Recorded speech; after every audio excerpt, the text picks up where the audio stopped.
Muscle is volunteer. So there is a word that came up with another kind of suicide. Okay. All right, Unit 7, muscular system. Do you all have your blank notes in front of you? Yep. If you lose, mistreat, or otherwise need a new set, you can print a copy off on MrMathWell.com. All right. Muscular system. What is it? What does it do?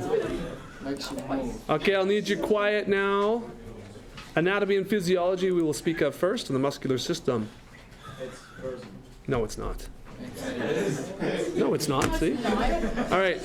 The muscular system is made up of over 600 muscles in your body. Wow.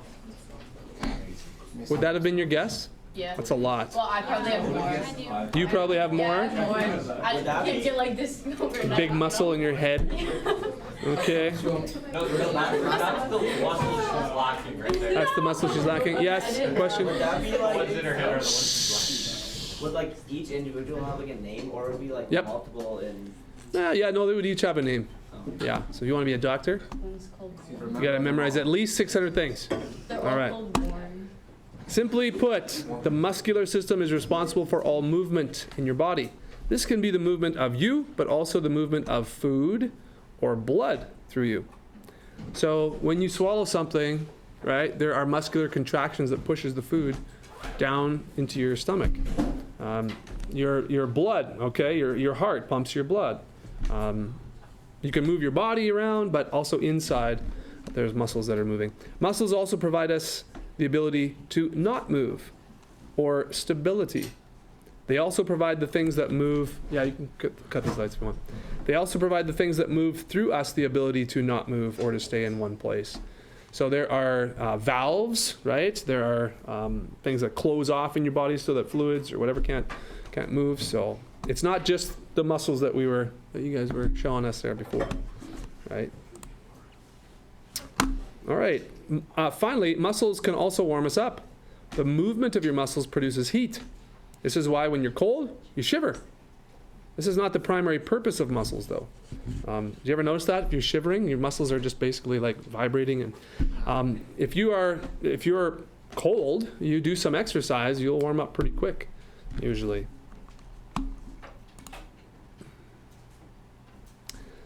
The types of muscles that you have can be broken into 3 groups. Smooth, involuntary muscles, like when you swallow, these are muscles that happen involuntarily. Cardiac muscles, so that's surrounding the what? Heart. Cardia, yes, heart. Cardiac muscles. And skeletal, or some people say the skeletal. I'm not sure. My mom was a nurse, so she always said skeletal. So, yeah, your grandma. Yeah. At least that's what I remember. Skeletal. So skeletal or skeletal. Muscles by themselves would not be any good if they were not attached to the skeleton. This is done with connective tissues called tendons. They connect the muscle to the bone, or ligaments connecting bone to bone. So we'll see diagrams here in a bit, but let me just draw a little bit for you on the side. So let's straighten this up. So if you have, a bone here, okay, so that's bone, and you have your big bicep muscle here, okay, so I'll say like this is the bicep muscle. Then in the end of the bicep muscle, you're going to have some connective tissue here, okay, and this is the tendon that connects the the bone and the muscle, okay, the bustle, yeah. A tendon. Now, the ligament connects bone to bone. So in your ankle, right, if you have, this is your foot here, okay, so there's little tendons that connect, bone to bone sort of thing. So if you have tendon damage, some of you have wrecked your ankles or whatever, if you have a torn tendon, that would be the actual connective tissue from bone to bone. The tendon is from muscle to bone. You can also tear your muscle too. I think did I tell the story about when I tore my muscle? Yeah, so you can tear your muscle as well, but the connective tissue are tendons and ligaments. Any questions? Are those stretching hands or hands up? Stretching? Okay. Awesome. Smooth muscle. These are muscles that are not controlled by thinking about them. Examples, blood vessels or digestive system muscles. Smooth muscles. The muscles of the digestive system and those that help move internal organs, lungs, etc., are called smooth muscles. Smooth muscles. So think about this for a second. While you slept last night, your heart beat thousands and thousands of times. Your lungs inflated and deflated without you thinking about that. Isn't that amazing? Praise the Lord. But yeah, there's involuntary muscles that are contracting and moving and tightening and loosening to help your organs move, your heart to pump, all sorts of things. Your intestines, right, to push food through and things like that. Amazing. It's an amazing system. Cardiac muscles, okay? So as we said, these are muscles around the heart. And this kind of muscle is only found in the heart. It has extra, this word is mitochondria, to provide it with additional energy. Yeah, I mean, like I said a few minutes ago, thinking about your heart beating all night. Like it beats all the time, every day, 24/7, even when you're asleep. Like that is amazing. And if that heart was to stop beating, you are done within like seconds. Like it's minutes, but those minutes are composed of numerable seconds. So it doesn't take long for your body really to shut down, for damage to start to occur.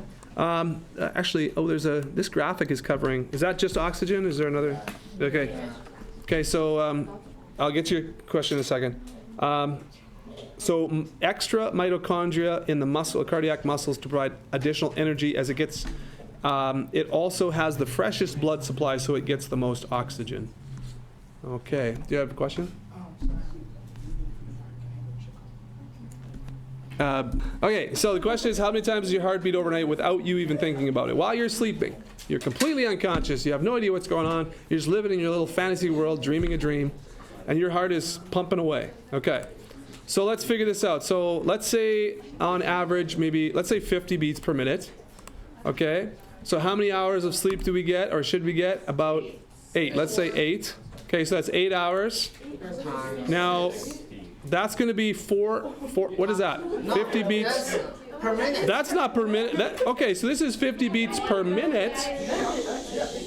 Per hour. So now, what do I need to do? I need to also multiply this by what? 60.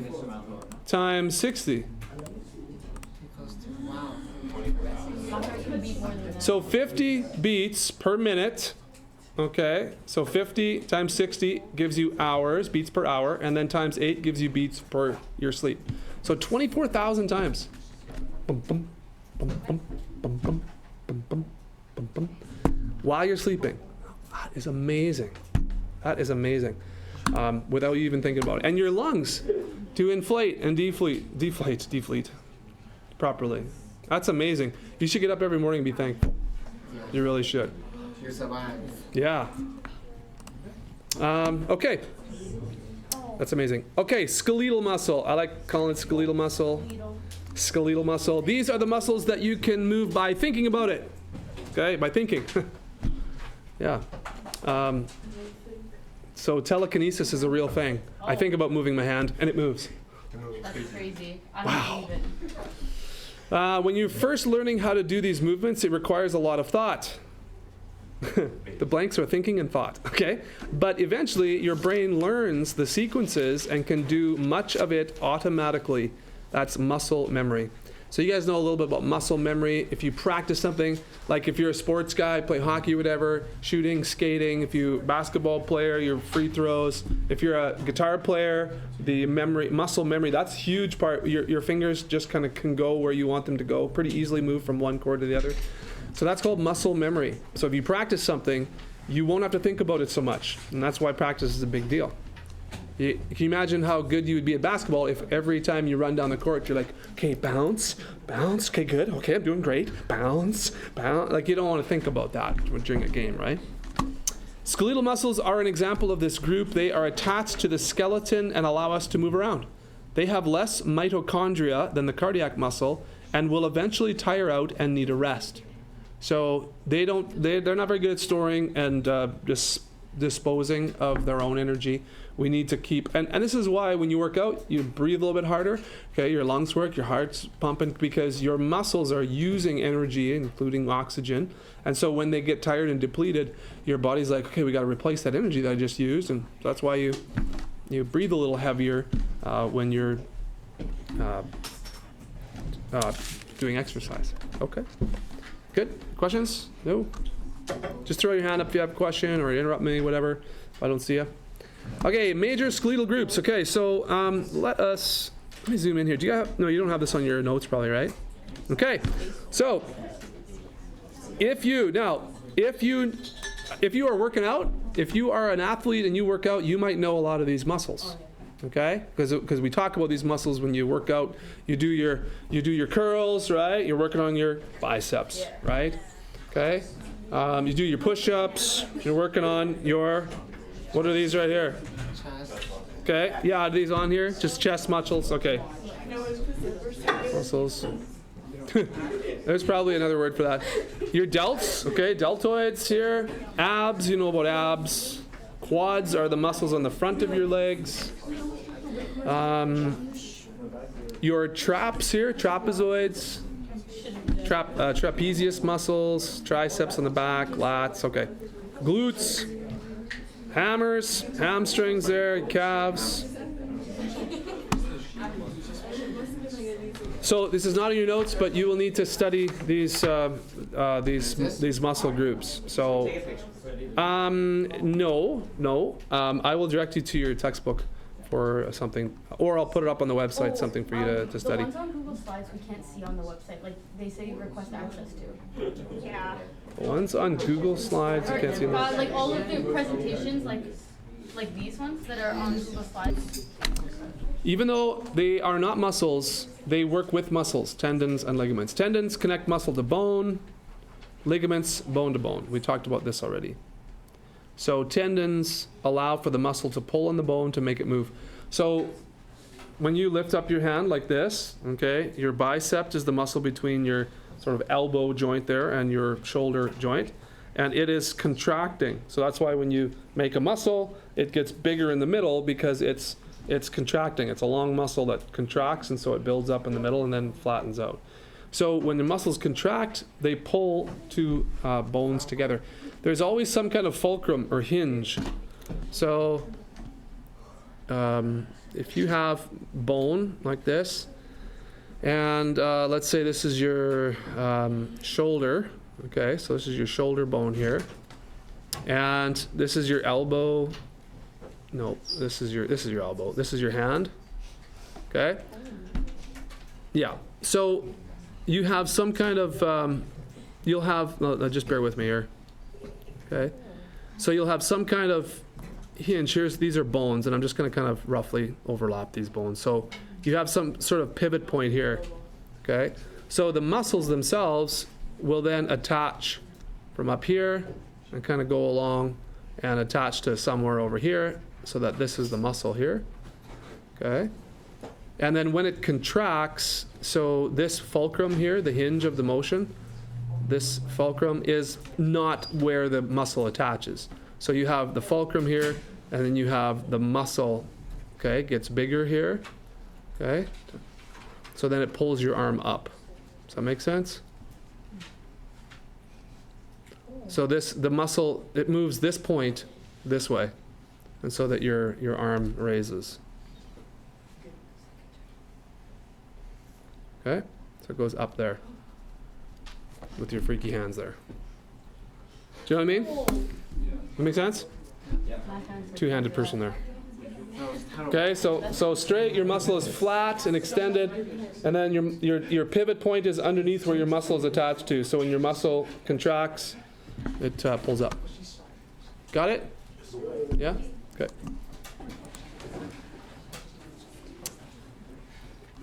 All right, motion. Muscles move things by contracting or getting smaller. This means that muscles come in pairs. One will move the skeleton one direction, that's an extension, and the other will move it the other way.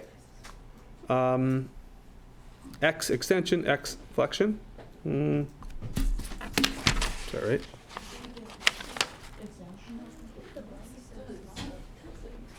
Okay. is. Okay, just extension and flexion. Those are maybe examples. Yeah. Okay, so again, if we have our arm here and another bone to the shoulder, let's say. Okay, so you're going to have a bicep here. So that's your muscle, and you'll have a tricep here. Okay.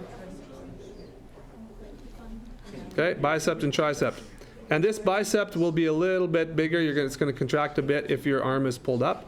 And if you have to pull your arm the other way, then this will get bigger, right? Okay? So pulling your arm in, pulling your arm out.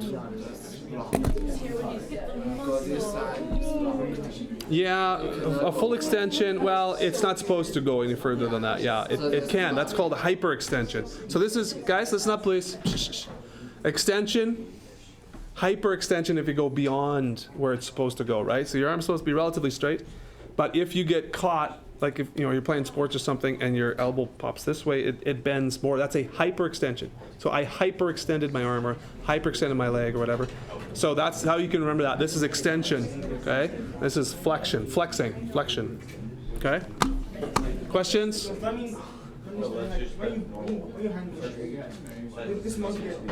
Yes, yeah. So when your arm goes to, now I'm a little embarrassed, but if you flex, then your tricep is going to flex here, this on the bottom. If you're going up like this, then you know what I mean? All right. Hands look out. You got some competition, man. All right. Got it? Good. Muscle fibers are made of bundles of muscle fiber. It is an individual, okay. It is individual muscle fibers or myofibrils that contract during muscle movement. So you don't have this little diagram, so let's take a look at this. Myofibrils, I'll have that on there. So your muscle, okay, the muscle fibers is what the muscle is sort of made up. There's also blood vessels going in there to feed your muscles as they move. So a muscle is built up of it's packed of muscle fibers. Okay. Myofibrils. Okay. It looks like a licorice. There's something in my bag. Okay, in each fiber, there are two parts. The central strand called the myosin and the outer strand called the actin. The actin pulls itself along the myosin from each side. This is what causes contraction. All right, so maybe a little tough to see that diagram, but the actin, so on this diagram, yeah, it's tough to read there. I can hardly read that actually. But each little muscle fiber here, okay, the actin pulls itself along the myosin from each side. This is what causes the contraction. So they kind of like slide over each other. This is a little bit of a zoom maybe. A little bit of a ratcheting effect. So myosin and actin, we have to do some more research on that. Body movements. Oh, look at this. We have a little, I think, did I show you this one before when we talked about the body movement? Flexion, extension, lateral flexion, rotation, okay, all these. Elevation, depression. Okay. Oh, remember abduction and adduction? Okay. So abduction is taking away. So was it this one we did, last one? Abduction and adduction, or pulling towards is adduction. Away from is abduction. So that's easy to look to see there. All right. Body movements. Muscles move things by contracting, getting smaller. This means muscles come in pairs. Wait a minute. That one had that one already. That one's out of place. So we had this movement next. Function. Muscle. Okay, so the first type of movements, first blank, which you don't have on the screen here, but flexion is bending something. Straightening something is extension. Yeah, straightening something, to make straight. The next one, moving towards the body or pulling, what would that one be? Towards Adduction towards the body, right? Moving away from the body, abduction. Yeah, if you're like abducted, if someone is abducted, they're taken away. The first one is adduction, the second one Add. Add and ab, yeah. Okay. So, yeah. Towards is adduction, ADD. And then away from is ABD. Yeah, that's right. You're welcome. Finally, this is moving on an axis, like your wrist. So what would that be? Okay, I think rotation is what they're looking for that blank. Yeah, moving on an axis. Yeah, so an axis is like a straight line. So if you're moving on an axis, I guess this wrist. I don't know why they have wrist there. Wrist. All right. So, everybody got that? I bet we have this sign. I bet we have this. Okay, we saw this this one already. So let's see. Movements, flexion, extension. The next blanks are diseases, right, for you guys? Okay. Diseases, movements. Oh, okay, so this is just more. We've already been through this in a previous unit, so I'm not going to spend too much time on these. Rotation, moving on an axis. Yeah. Talked about this. Okay, here we go. Diseases. Everyone's excited about diseases. Okay. Strains are the overuse of muscles. Strains are the overuse of muscle or a tendon. It is the muscle that's been injured. They're treated with rice, not like little white grains of rice, but rice as the acronym. So if you strain or damage or injure a muscle, rest, ice, compression, elevation. So if you sprain your ankle or if you fall down, injure yourself, and it's not like a bone that's broken, but it's like you're just really sore from falling or whatever. Rest, ice. So ice takes the swelling down, so pain lessens. Compression, if you can wrap it up so that again the fluid stays in your muscle, doesn't swell out of control and just kind of restricts the movement. There's no further damage. Elevation, if you can keep it up, put your leg up, put your arm up on something a little bit. It usually, because if blood flows down into the area, more fluid, more blood. If you get too much, then it's just it's painful and that kind of thing. So elevation, you don't want blood to do its work, but you don't want it to pool. It can pretty quickly pool, and so that's why you have tensor wrap or you have ice or whatever. It usually helps you feel quite a bit better. All right. You guys are doing great. Fibromyalgia. Anyone heard of this before? Fibromyalgia? Yeah.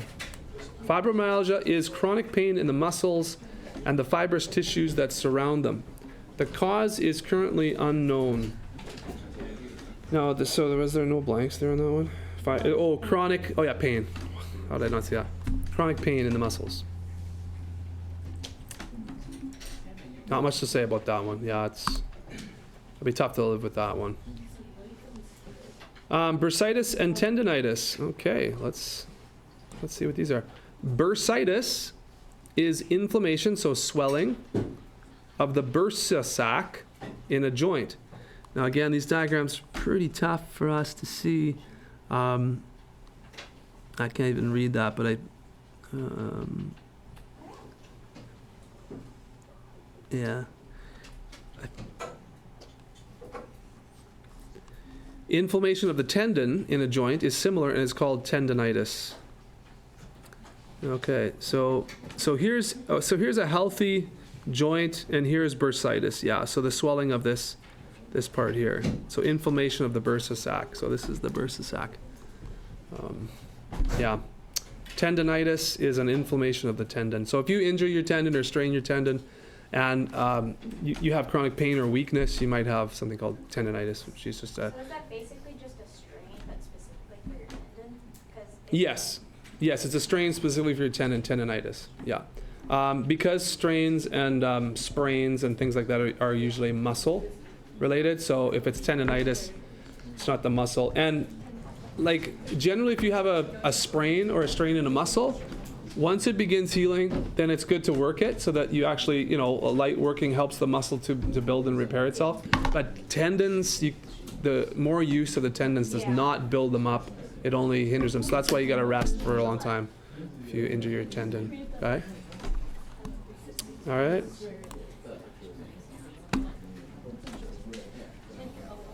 All right. Any of you ever dislocated a bone from a joint? Anybody had a dislocation? Yeah, is that right? What happened to you? Your elbow? A 7-foot fall onto a concrete floor. Oh, 7-foot fall on a concrete floor. Dislocated your elbow. Ouch. What about you? Do you have a dislocation? Falling off the staircase. You fell off the staircase. And Oh no. Grab the handle. Yeah. And then Oh, your shoulder? Is that right? Okay. Yeah. Yeah. Some of you. Yeah, I was gonna say some of you playing basketball or sports. Some of you may have dislocated your finger. My first year junior hockey, I got hit into the boards. I got kind of from behind. Could have been really bad, but I went in with my shoulder and separated my shoulder.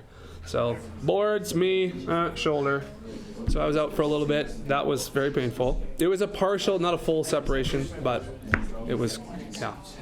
So literally your bone gets pulled away from the socket or the joint. So this is tough to tell what really these are. I can't really tell. This one. It's the broken one.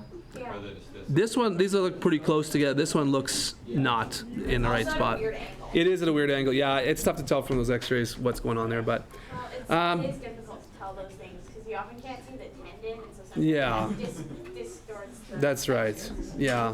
Dislocation is when a joint becomes pulled apart. This can be extremely painful and the joint must be relocated or popped back in. Not a good idea for you to pop your own joints back in, but That's what happened. yeah, that's what happened. That does happen a lot though.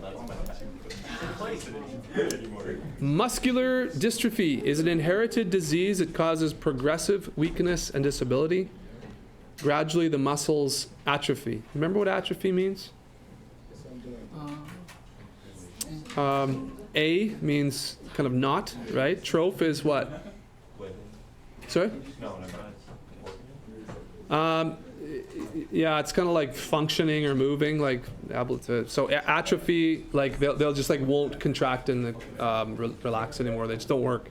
Basically, become sort of stiff and unusable. Okay, boys, enough with the sounds back there, please. Okay. All right, botulism.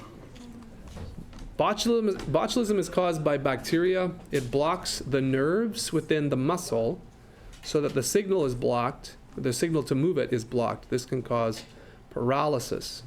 So botulism is a bacterial infection that blocks the nerves in the muscles, so your brain tells your muscle to move, but your muscles don't move. It's different than a damage, than a severance or anything like that. It's bacterial. So.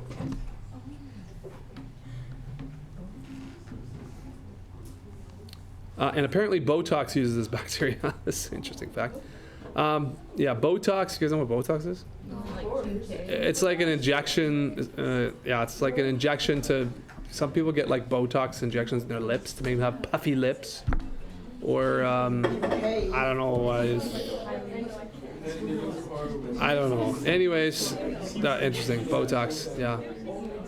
I don't know if there's any real, anyways, I don't know why people do that. But anyways, a lot of it's cosmetic, to be honest with you, the Botox. I think there's a reason some doctors have Botox on their hands and stuff, I know, so that, anyways, but. Okay, myasthenia gravis. Myasthenia gravis,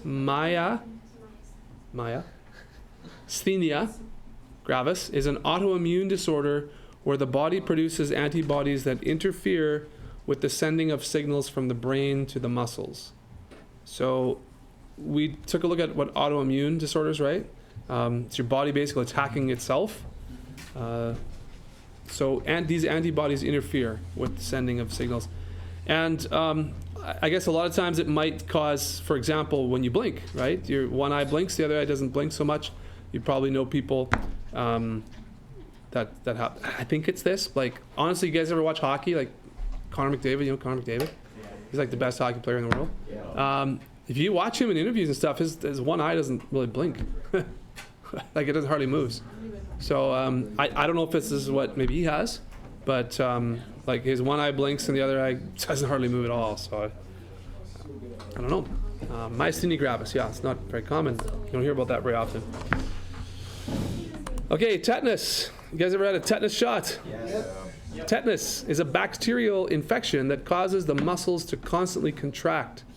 This is very painful and often leads to death. Ooh. So bacterial infection that causes muscles to contract.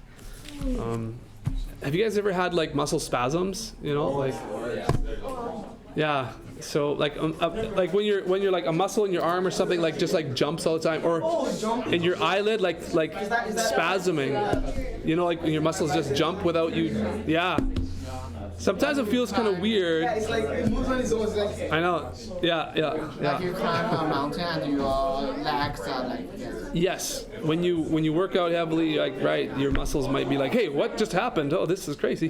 What's going on? I can't stop. You know? Yeah, I can't stop. But what does this will cause death? Sorry. When does this? So, okay, guys, bring it down, please. Try and talk here. So this is not a muscle spasm due to exercise. This is a bacterial infection that causes the signals to your muscles to be scrambled, and your muscles just contract constantly, so it can become very painful. This is different than just from exercise. But why does this will cause death? What is what? Like the problem, the bacterial infection causes is constantly contract. But why does this cause death? Why does it cause death? Yeah. Well, it could cause death if your muscles are overreacting constantly, internal muscles and everything. So there's lots of stuff that. It will often like your body will shut down different parts of it to try to stop it from happening. I can't remember. Yeah, that could be. Yeah, that could be. Depends on where the bacterial infection is. Yeah. But I mean, even muscles in your throat or like could cause problems with normal function. Okay, guys, let's keep going here. We're almost done. We'll end with this one because the bell's going to ring here right away. So ALS, also known as Lou Gehrig's disease, amyotrophic lateral sclerosis, ALS. It is hereditary and is a disease where the muscles gradually weaken, and it can lead to death as well. So if you know anyone that's had ALS, over time they become less able to move, and a lot of times they lose their power of speech because their muscles and they can't eat because their muscles won't put their food down, and it's kind of a tough, debilitating disease. Now this picture, do you guys know what this picture is all about? So I don't know, it's about from this date here today is about 7-8 years ago. There was something called Ice Bucket Challenge. You remember the Ice Bucket Challenge when you guys were little, maybe? And so yeah, it was kind of like to raise awareness for ALS and to donate, cause people to donate. And so it's like, Ice Bucket Challenge, you sit there and you get a bucket of ice water dumped on you. And then what you do, I did this too. I was like, I challenge my brothers or my dad or whatever. I'm like, I challenge my brother-in-laws for the Ice Bucket Challenge. And then my kids, it was Parker and my daughter Matrice, I think they were up there with this big bucket. And they're like, "Argh." It almost killed me. I think they dropped a bucket on me. But it was like, so I'm sitting on the picnic table and it's ice bath. Yeah. So anyways, that's what this picture's about. So that was a while ago. And sometimes just to raise awareness or to cause people to donate and to be aware. Yeah, it was cold. It was cold. Let's just say it was cold. Yeah. Okay. All right. We'll finish this tomorrow.